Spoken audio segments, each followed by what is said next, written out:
네, 여러분 안녕하세요. 곽수산입니다. 오늘도 곽수산의 정치 라이브 활기차게 출발해 보도록 하겠습니다. 렛츠고! 자, 오늘이 이제 월요일이죠. 한 주의 시작인 만큼 오늘도 활기차게 시작을 하고 금요일까지 쭉 함께 해주시면 대단히 감사드리겠습니다. 즐겁게 살자님 어서 오시고요. 자연채님도 어서 오시고 키피키님도 어서 오시고 갱상도 친구님도 너무나 감사합니다. 심은아님도 너무나 감사합니다. 제가 이제 참고로 얼마 전에 이제 촬영으로 인해서 경상도에 한번 쫙 다녀왔는데요. 저보고 이 리포터 말고 또 무슨 일 하시냐 그래가지고 유튜브 좀 한다고 말씀을 드렸더니 검색을 딱 하고 나서 바로 사라지셨습니다. 좋아요는 못 누르겠다라는 말과 함께. 그래서 참 아직도 쉽지 않구나. 더 열심히 해야겠다. 이런 생각이 좀 들었습니다. 그래서 오늘 더욱더 기백 있게 가도록 하겠습니다. 오늘 함께 하실 분 두 분인데요. 먼저 우리 김원 기자님 모시도록 하겠습니다. 어서 오십시오. 안녕하세요. 기자님. 네. 어떻게 하면은 우리나라 전체가 참 이렇게 좀 상식을 믿고 뭔가 좀 선동되지 않는 네. 그런 세상으로 나아갈 수 있을까요? 이게 좀 힘들더라고요. 모르겠습니다. 모르겠습니다. 네. 자, 뭐 별일 없으셨죠? 한 주 네네. 동안? 별일 없었습니다. 네. 우리 기자님을 네. 또 모시고 처음부터 이야기할 게 뭐냐면은 지난주에 네.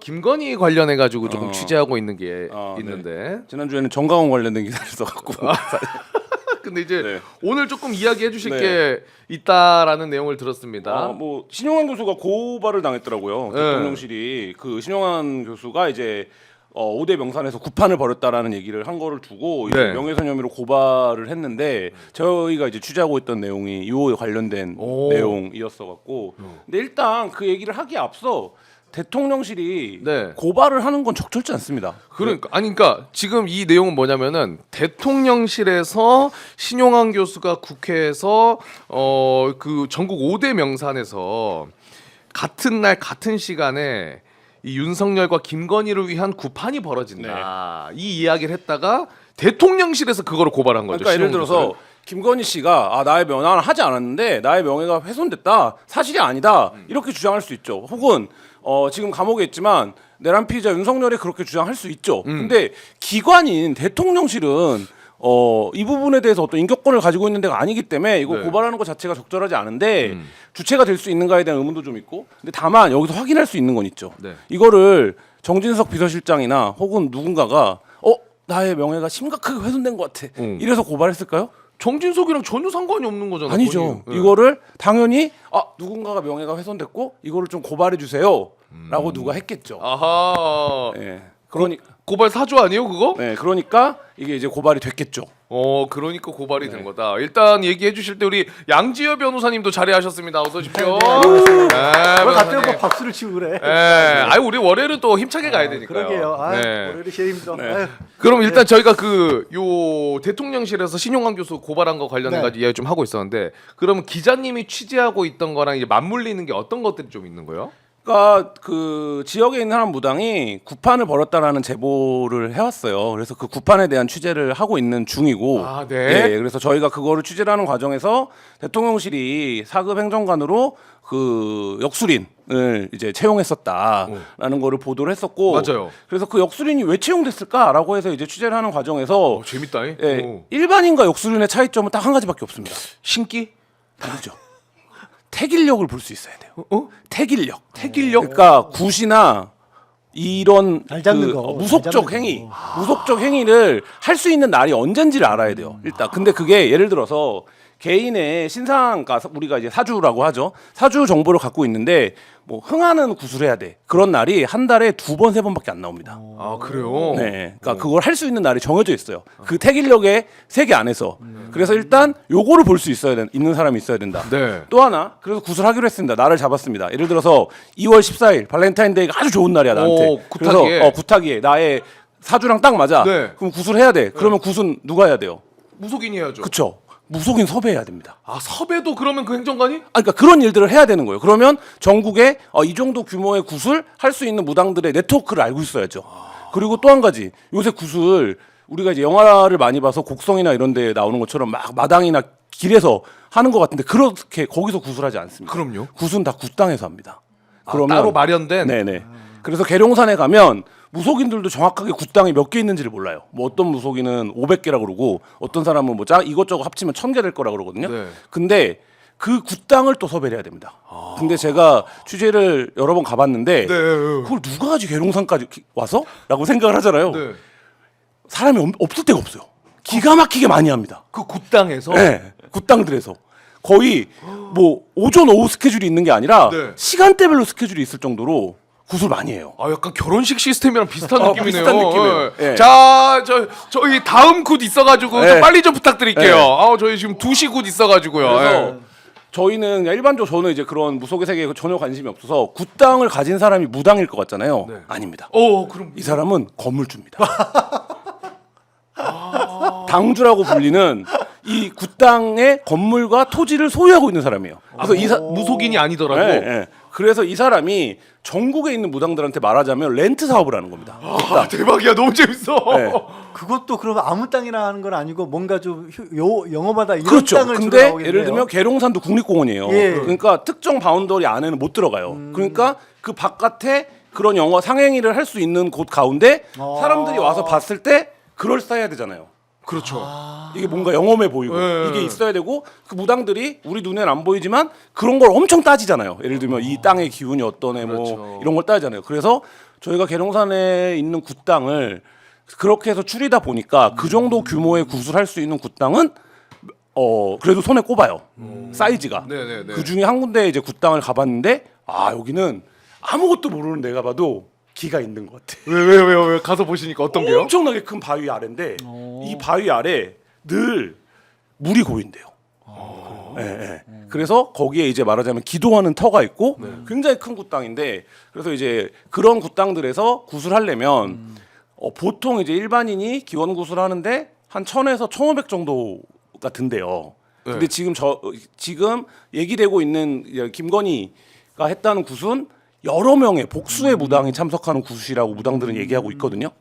그런 굿은 요새는 많진 않대요. 많진 않고 그렇게 돼서 복수의 무당들이 참여하게 되면 다 뭡니까? 비용이 들어가야 되잖아요. 그렇죠, 한 명씩. 네, 그러니까 그런 굿은 한 3,000에서 4,000 정도 한다. 그러니까 저희가 찾고 있는 굿의 어떤 사이즈 정도가 되는 거는 네. 그리고 그런 굿을 하려면 그 무당이 이게 그런 거랑 비슷한 시스템이에요. 예를 들면 방송에서 촬영이나 조명팀이 들어오는 거랑 그러니까 말하자면 맞아요. 감독 한 명한테 일을 다 주는 거잖아요. 네. 그럼 이 감독이 전체 1억 받을게요. 그리고 1억 받고 밑에 스텝을 꾸리는 거잖아요. 그리고 최종적인 1억의 값은 그 납품으로 하는 거잖아요. 완성된 음악의 납품. 예를 그렇죠, 들면 그렇죠. 이 똑같은 시스템입니다.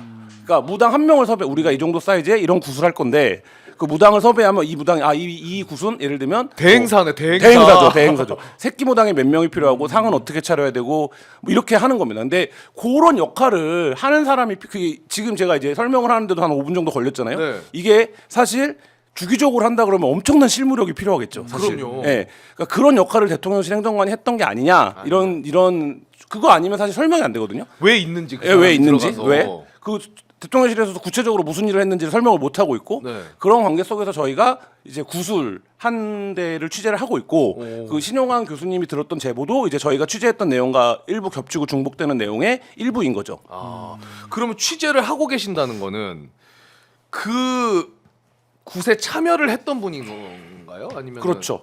실제로 참여를 하셨던 해당 분이고? 곳에 네. 그 김건희 관련 구시로 추정되는 곳에 네, 아니면- 구세. 그 굿에 참여를 했던 분 무당이 이제 말하자면 얘기를 하고 있는 거고. 근데 이제 물론 저는 이제 기자니까 이 부분에 대해서 이게 다 사실관계가 확인됐다라고 말씀은 못 드립니다. 그러니까 그래서 저희가 사실관계가 확인이 되고 자신 있으면 썼겠죠. 근데 이제 아직 그런 수준은 아니고, 그러니까 이제 그런 전원으로 그런 굿에 내가 참여를 했었다. 그 굿이 이런 형태로 진행됐다. 거기는 어디서 했다. 뭐 이런 얘기들을 지금 공공연히들 하고 있는데 저희가 이제 그 언론계 용어로 꼭지를 딴다라고 표현을 하는데 최종적인 팩트 확인이 아직 안 돼 있는 상태고 신용환 교수가 얘기한 거에서 대통령실 고발한 취지는 두 개의 팩트가 다르다라고 주장하는 것 같아요. 하나는 오대명산, 하나는 동시. 이거에서 오대명산에서 동시에 했다.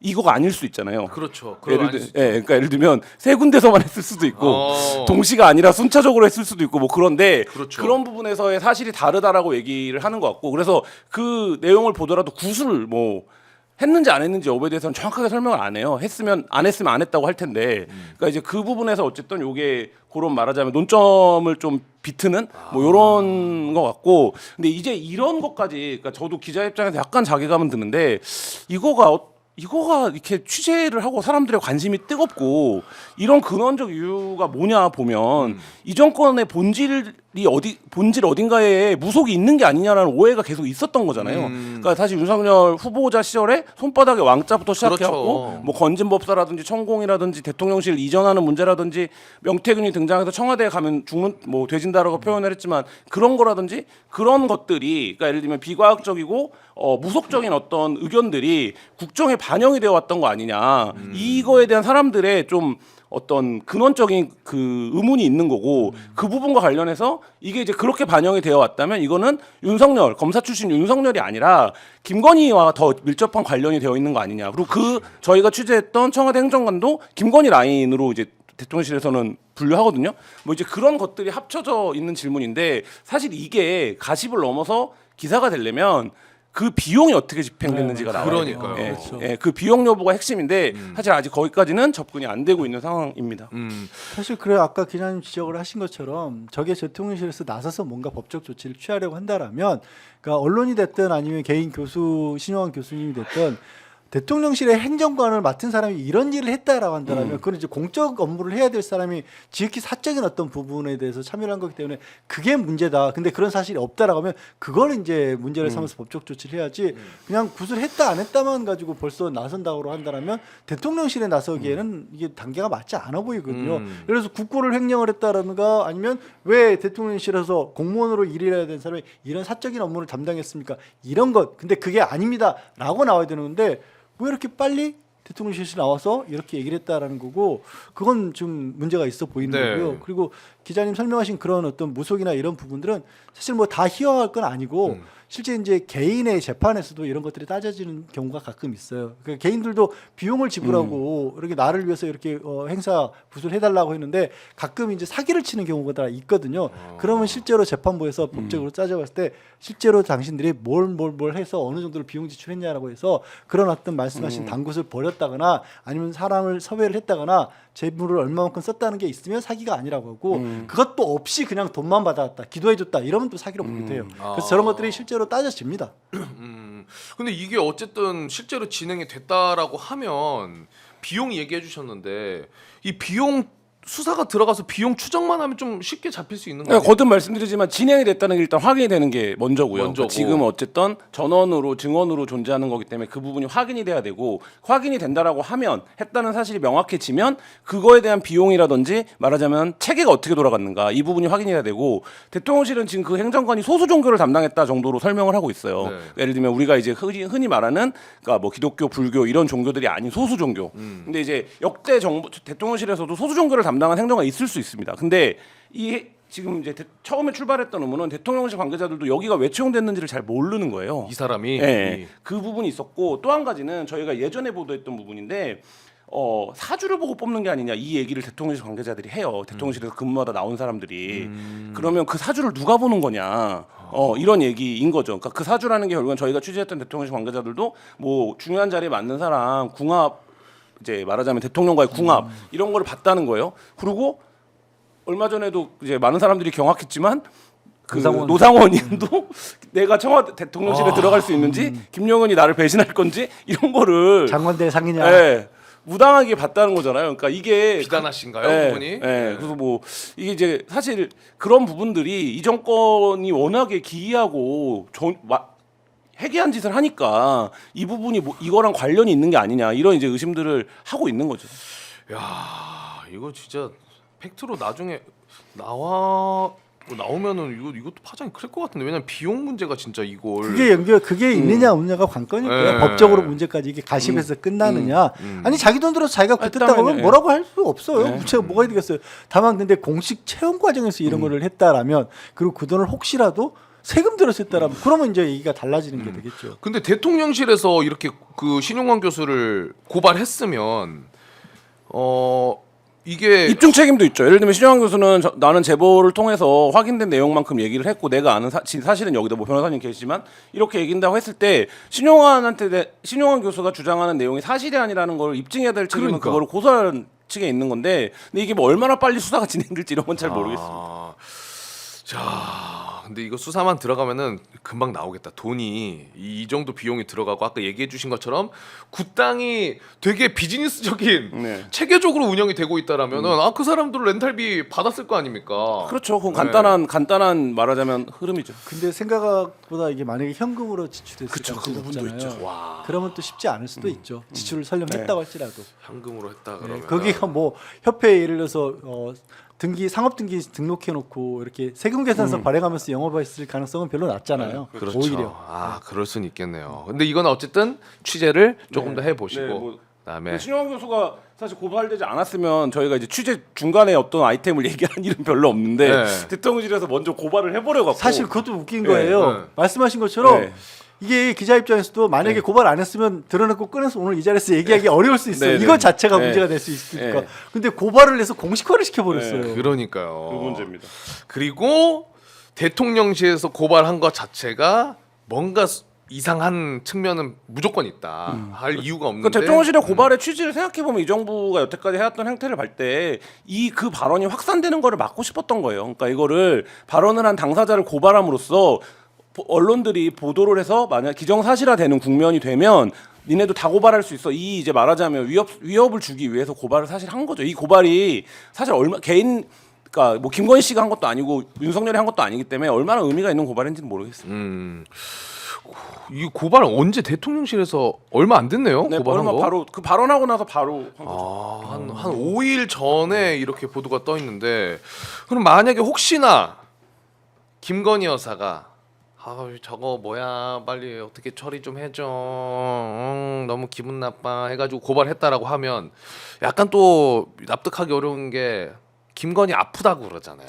지금 막 누워 있다 그러는데 그 건강이 안 좋은 상황에서도 그렇게 했을까라는 궁금증도 생길 수 있을 것 같은데 혹시나 김건희 요즘 뭐 하고 지내는지 좀 근데 들리는 뭐 소리 전혀 있습니까? 근황이 알려지진 않으니까. 네. 근데 뭐 대통령 예를 들면 그 직접 만나고 온 사람들은 안 아프다고 말하는 사람들도 있더라고요 정치권에. 아, 뭐 그래요? 전혀 그렇지 않다라고. 그러니까 뭐 사실 근데 뭐 김건희 씨가 건강이 어떠냐 이런 부분은 뭐 크게 중요한 부분은 아닌 것 같고 중요한 거는 오히려 김건희 씨의 영향력이 살아있다라는 걸 이런 고소고발 사건에서 확인할 수 있다 이런 부분인 거고 경호처에 대한 부분도 사실 거기에 있는 거잖아요. 그래서 지금 대통령은 딱히 경호를 할 수 있는 방법도 뭣도 마땅치 않은데 그럼 경호처는 지금 무엇 하고 있는가? 근데 지금 언론에 의해서 집중적으로 보도되고 있는 내용들에 따르면 김성훈 차장이라든지 이런 사람이 약간 문고리 권력처럼 보이잖아요. 지금 여러 가지 문제들에 있어서 그러니까 뭐 그런 부분에서 이른바 윤석열 때 횡행했던 관저 정치라고 하는 부분에서 그 관저에 아직 여사가 살아있다. 네. 이게 더 오히려 중요한 포인트가 아닌가 싶습니다. 김건희가 살아있다. 뭐 지금 뭐 김건희가 윤석열 왜 면회 안 가냐 뭐 이런 뭐 보도들도 있던데 사실 제가 봤을 때는 제가 김건희여도 갈 이유가 없어요. 왜냐하면 김성훈이 계속 메시지 전달해주고 그랬을 거 아닙니까? 뭐 얘기할 굳이 거- 직접 만나서 할 네. 필요 없어요. 그러니까 뭐. 많은 경우에 지적되고 있는 분이 김성훈 차장이라는 사람의 역할이 도대체 뭐냐. 그 단순히 구치소에 있는 사람이 왔다 갔다 하면서 챙기는 게 아니라 들어가지고 그 머리 헤어스타일링하고 나오는데 헌재 재판소 안까지 들어와서 의자 빼주고 이거는 사실 헌법재판소도 허용해주면 안 되는 일 같거든요. 아니 법정 안에 들어간 법정 입구까지는 몰라도 안에 들어와서 의자를 빼주고 내주고 이런 짓을 왜 하고 있는 거예요? 그러니까 그거는 그냥 보기 싫다 이런 문제가 아니라 그렇게 해서 사사건건 지금 오늘 이제 새롭게 불거진 내용 중에 하나가 그런 거지 않습니까? 지금 김용현 전 장관 그 변호인단이 다 여인영이나 이인구 이런 이진우. 사람, 이진우 이런 사람들까지 다 쫓아가가지고 설득하려 했다. 이런 과정들에도 김성훈이야말로 그런 축이 될 수가 있는 거잖아요. 그리고 지금 사건과 관련해서 헌재도 이루어지고 형사재판도 이루어지는 거에서 다 크게 빠져 있는 부분이 이 계엄을 막상 집행한 우리 국민들도 다 봤던 군과 관련된 사람들은 그나마 수사가 이루어졌어요. 네. 근데 윤석열이면 윤석열이 직접 어떻게 보면 영향력을 가장 크게 행사할 수 있는 부분이 일단은 검찰이고 네. 두 번째는 일거수일투족 가장 가까이 있었던 건 경호처란 말이에요. 근데 군만 수사를 받고 경호처하고 검찰은 또 빠져 있잖아요. 그렇죠. 거기 핵심이 김성훈이에요. 음. 그러니까 봐야죠, 거기. 김성훈이가 노상원한테 비화폰을 준 것도 이미 나왔고 너무나 핵심적인 증거들이 나오고 있는데도 지금 수사가 안 되는 게 조금 답답한 측면이 있습니다. 그런 포인트가. 그리고 이번에는 오늘 또 굉장히 많은 보도가 이루어졌던 게 인권이 관련된 뉴스가 많았어요. 근데 일단 주말에 동대구역 집회 있지 않았습니까? 네. 생각보다 진짜 많이 사람들이 나와 있어서 와 조금 어질어질 하더라고요. 거기에 뭐 의원들도 가서 도지사도 올라가고 막 그랬었는데 그뿐만이 아니라 이제 인권위가 오늘 윤석열 요 보세요. 윤석열 지지자들이 저건- 인권위에 몰려갔는데 아. 와 저 캡틴 아메리카 옷 입고 있는 저 사람 있죠.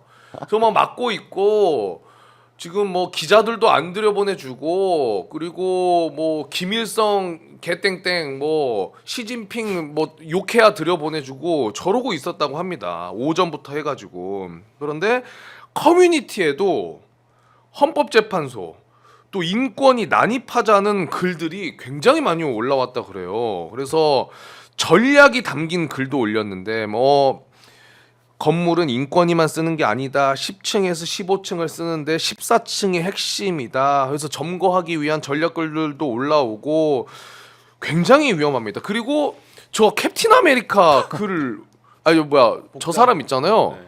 저 사람이 옛날에 안중근 본인이 중손자라고 사칭해가지고 굉장히 좀 논란이 됐던 인물이더라고요. 출마도 했던 인물이더라고요. 예, 대한애국당? 네. 대한애국당 소속으로 지금 이런 거를 기획하고 있는 거에 이제 과거 버전이죠. 전신 버전인데 그리고 이제 본인이 미군 소속이라고 밝혔다고 합니다. 캡틴 아메리카가 예, 미군이에요. 캡틴 아메리카여가지고 본인이 미군 소속이라고 되도 않는 소리를 하고 있다고 했는데 오늘 저희가 방송 시작하기 전에 보도 나온 게 사실 이 인권위가 굉장히 이슈가 됐던 게 윤석열의 탄핵 심판 방어권을 보장하라 이런 내용을 이제 올려가지고 이슈가 된 거잖아요. 그런데 찬성 6명, 반대 4명으로 해서 이게 의결이 됐다고 합니다. 저녁에 지금 나온 보도로는. 그런데 이 인권위에 또 간 의원들이 있어요. 영상 한번 보시면은 오전부터 저 뭐 부딪히고 난리였는데 보이시죠? 김장겸, 조지현, 조배숙, 이인성, 박충건 의원도 인권위를 찾았고 민주당에서는 고민정, 박홍구의 서미아 의원, 조국혁신당에서는 신장식 의원이 찬반 입장을 전달하려고 인권위를 찾았습니다. 이런 와중에 얘기 드린 것처럼 이게 찬성 6명으로 의결이 됐어요. 6명 누구냐? 안창호 그리고 이걸 주도했던 이 안건 주도한 김용원, 이충삼, 한석훈, 이한별, 강정혜 이 6명이 찬성을 했습니다. 누군가 좀 찾아봤더니 안창호는 뭐 두말할 필요 없고 워낙 유명한 인사고. 네, 김용원도 뭐 워낙 김영원, 지금- 이충성 다 뭐 인권위 내에서는 그러니까 신문사 사회부 기자들 사이에서는 악명이 높은 분들이죠. 네. 이충상 누군지 여러분 기억나십니까? 이충상? 이름이 이충상 이 사람이 이태원 참사 때 이거 피해자들이 놀기 위해서 많이 모였다가 참사 난 거다. 이런 발언을 했던 사람이에요. 인권하고는 정말 전혀 반대로 다 가 있는 사람이에요. 그런 그- 사람입니다.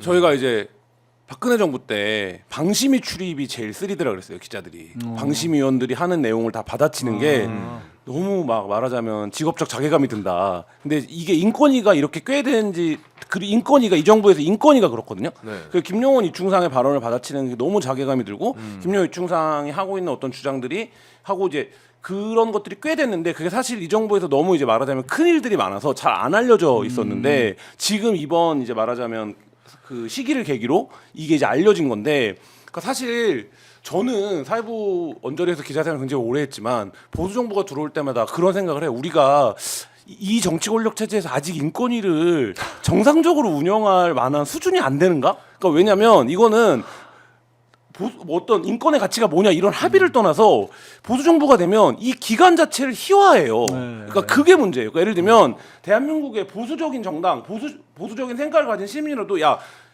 인권 문제가 인권 문제는 중요하지 않아. 사람 다 개돼지처럼 다뤄야 돼. 이렇게 생각하는 사람 아무도 없을 거예요. 그렇죠. 그러면 최소한 어떤 정치 권력이 들어오더라고 하더라도 이 기간에 근본을 훼손하는 일은 자행하면 안 되거든요. 근데 지금 보수 정부가 들어올 때마다 계속 인권위, 방통위, 방심위 이런 기관들이 이 기관이 만들어진 본질을 훼손하는 게 마치 이 기관을 운영하는 목적인 것처럼 맞아. 이렇게 돼버리는 게 너무 안타까운 일입니다. 지금 기자님 지적하신 부분이 다 그런 겁니다. 그러니까 정부 기관, 우리가 이른바 말하는 행정부라고 하는 거, 대통령실로 주축이 돼 있는 이 국가 권력이 뭔가 잘못된 길로 나가는 걸 견제하기 위해서 독립기구들로 만들어 놓은 것들인 거예요. 국가인권위원 같은 경우도 네, 대표적으로 그런 곳인데, 그래서 상당히 권력으로부터 자유로울 수 있는 기관을 많이 그 권한을 부여해 놓은 겁니다. 설령 대통령이라도 함부로 간섭하지 못하게끔 만들어 놓은 겁니다. 네. 그런데 이 보수 정부가 들어서면 그런 데에 대통령실에 이른바 가장 충성하는 사람들을 보내놓는 거예요. 그래서 자발적으로 그 대통령실에 충성을 해버리면 그 제도의 취지가 완전히 사라지는 거고요. 사실 저는 아까 이제 뭐 동대구역에 오늘 어제 주말에 집회라든가 아니면 네.